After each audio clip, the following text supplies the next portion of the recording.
times, we're pretty good at giving to charity when we can.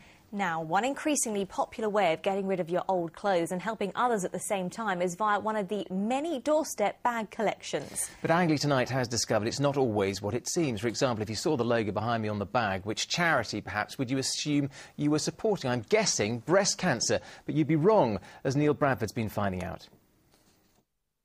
Charity collection bags drop through our letterboxes with a startling degree of frequency. They're a great way for charities to raise funds, but they're also a great way for private companies to make profit. Essex-based Intersecond Limited is one such company. At first glance, you may assume your donation is going directly to a breast cancer charity. There's even a pink ribbon emblem. But donating to Do Not Delay may not be as charitable as you think. Regardless of how much profit Intersecond makes from reselling your used clothes, the charity only ever gets a fixed sum, £5,000 a month. And that's not all. You may be surprised to learn that the charity is actually based in Lithuania. All of this is perfectly legal. To make door-to-door collections, charities or private companies need a licence from the local authority. Do Not Delay were given a licence by Central Bedfordshire Council in February of this year, but many other local authorities have concerns about just how much money is going to the charity. Last year, East Northamptonshire District Council turned down the company's application for a licence, and only last month, councils in Cornwall and South Wales refused them permission to collect. The accounts were not in a recognised format. They were certainly not accredited accounts. The biggest issue is how much of those funds actually get applied to the charity. And that is why we took this one particularly to the licensing panel for the councillors to decide whether or not to grant this licence. Concerns about the way Intersecond operates go back as far as 2007. Despite this, Central Bedfordshire allows them to operate in the county. They applied. We had no reason to refuse. But even though other local authorities seem to have a problem with their figures, I mean, even just last week, a council in Wales refused them a licence, Cornwall, Staffordshire, Lancashire, Wigan, East Northamptonshire. Why the difference? Why do they have concerns and you don't? I don't think it's pushing them having concerns. They've obviously got problems which they can isolate and say these are very good and valid reasons for us to withdraw the licence. If they do it without valid reason, then that firm could quite legitimately challenge that decision.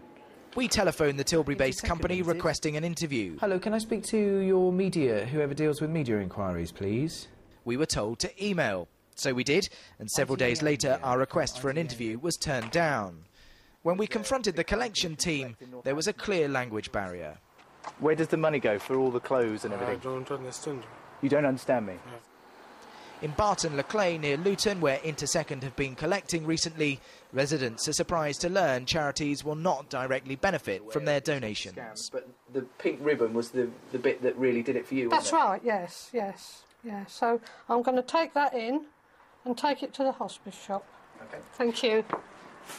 Central Bedfordshire Council has promised to look again at the licence provided to Intersecond Limited. The Fundraising Standards Board is also investigating. In the meantime, the advice remains, make sure you know who you're giving to. Neil Bradford, Anglia News, Bedfordshire.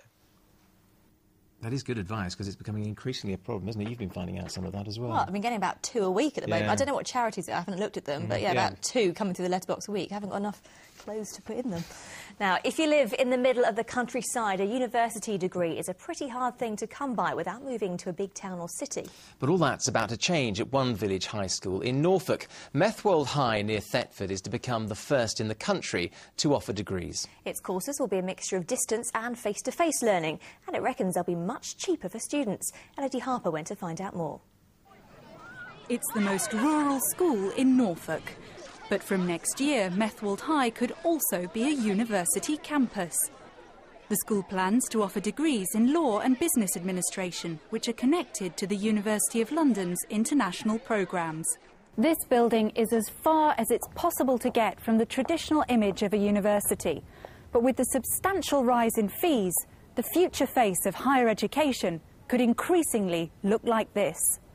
So is this the main lecture hall? This is, yes. The school's head teacher is concerned that tuition fees of £9,000 a year could make university unaffordable for many of her students. An entire course here will cost £7,000. I envisage that within the next 5 years, this type of model where universities are outsourcing courses in more rural situations, I think that will happen more and more. A lot of that I'm going away to university to have a good time thing, it will go away, it will disappear, and going to university will be a whole different situation for young people. Do you think that's sad in a way? It might be sad, but I think it's realistic. This is the class of 2011 from Methwold High. They will be the first students to face the new higher tuition fees. Saving money by studying here is an option some are considering. Having a degree slashed by 20 grand is a huge thing, and the fact that I could be working while doing my degree would be a lot of missing out on things, not only obviously Freshers' Week, which everyone loves, but the actual experience of the more adult interaction between the lecturers and the students. I've talked to people before and they talk about the debts being quite detrimental after they've left, and I don't want to have to face that, really.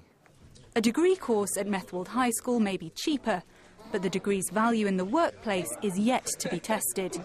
One local firm warns it could be tough competing against graduates from long-established law faculties. It rather depends on whether or not employers and recruiters are looking at the institution to which people have been or the degree they get. Methwold High won't be the first centre of distance learning in the region. The Open University in Milton Keynes already has an international reputation. But the school has different ambitions. It aims to secure higher education for students from a deprived rural area who wouldn't otherwise go. And if it achieves that, this national pilot will consider itself a success. Elodie Harper, Anglia News. Great to have you with us this Friday evening. Yeah. Norwich Crown Court has been hearing evidence from the neighbour of a man who was murdered in his home. Stephen Murphy was found stabbed to death in Fakenham last year. Andrew Cameron and Alexander Dewar, both from Blackpool, deny killing him. Mr Murphy's neighbour told the court she'd seen 2 men in the area at the time of the attack. The case continues next week.